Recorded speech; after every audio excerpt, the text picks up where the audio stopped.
So first you have Mike Babcock, then you have Bill Peters, then you have Jim Montgomery, then you have Peter DeBoer. I mean, all these coaches getting fired. Who's next?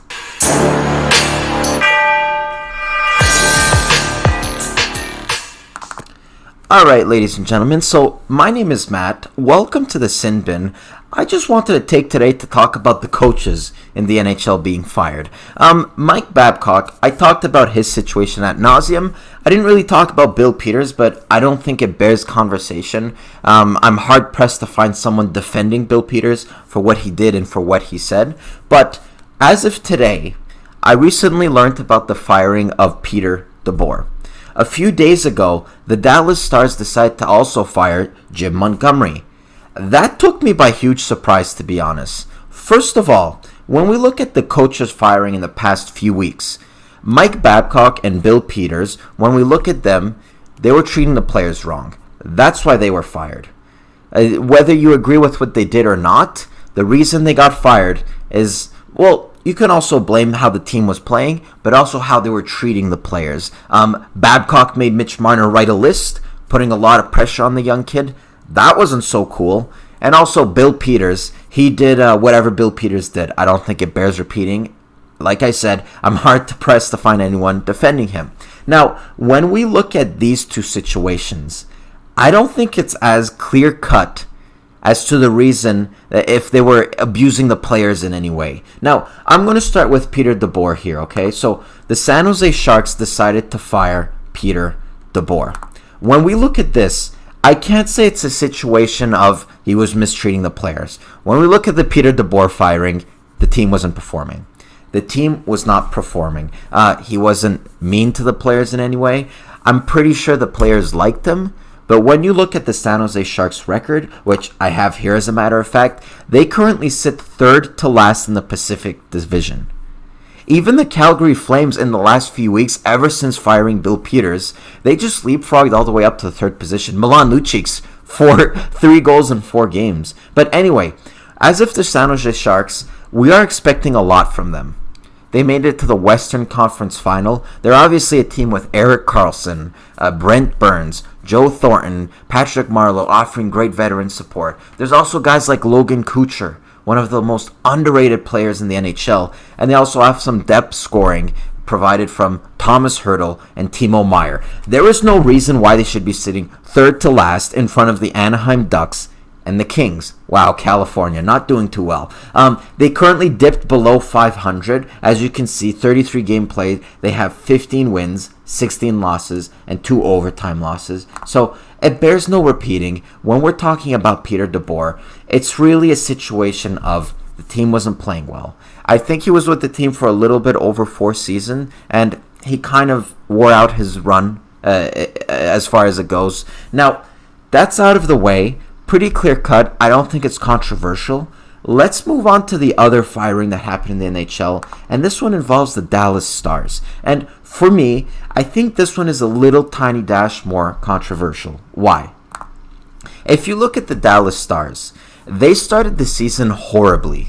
They were one of the worst teams at the start of the season. And they kind of turned things around. So what happens is that they're kind of a middle-of-the-pack team. In the Central Division, they sit in the 4th position behind the Winnipeg Jets. If you look here at their win streak, they currently have a record of 6-3-1 in the last 10 games. That's not bad at all. I don't think it bears firing. It's not like Peter DeBoer, which the team was losing. I think they lost 4 or 5 in a row before fire. The Dallas Stars are doing decent. I watched them play. They do have a little bit problems scoring here and there. Their power play isn't doing that great. And I think that under Jim Montgomery, players like Jamie Benn haven't always done the best. But with that being said, they're still a fairly decent team. I would have predicted them to make the playoffs. So it bears the question, why did Jim Montgomery get fired? What's the reason? So I want to read the article here. If you guys can direct your attention to the screen here. The Dallas Stars have dismissed head coach Jim Montgomery due to, quote, unprofessional conduct inconsistent with core values and beliefs of the Dallas Stars and the NHL. So, unprofessional conduct. We don't really know what that means. It's obviously very subjective. It led for a lot of people to be speculating. There's actually some hilarious tweets. I should have loaded a few, but I didn't. But unprofessional conduct, it could mean anything. Now, is it a case of Mike Babcock and of Bill Peters where it was unprofessional with the players? Well, again, if we look at the article, and I'll direct your attention to the story right up here, Jamie Benn and Tyler Seguin, they seem to be praising Jim Montgomery. Seguin says, "It's confusion. It's sad. I wanted him to be the last coach I had in Dallas. We trust management and the decision they had to make." As for Jamie Benn, captain of the Dallas Stars, he says, "It's a huge shock. We never expected that one. We want to know all the answers, but we trust Jim Nill and the decision he made." So I think it's safe to say that the players, they're sort of left in the dark with this whole thing. And I don't think it was really an issue with the players. I don't think it was an on-ice issue because 6-3-1 in the last 10 games, I don't think those are numbers to be fired by. I mean, the Canadiens lost 8 games in a row, and it's not like Claude Julien lost his job. So why did Jim Montgomery lose his job? Because of what's going on with Jim Nill, the general manager.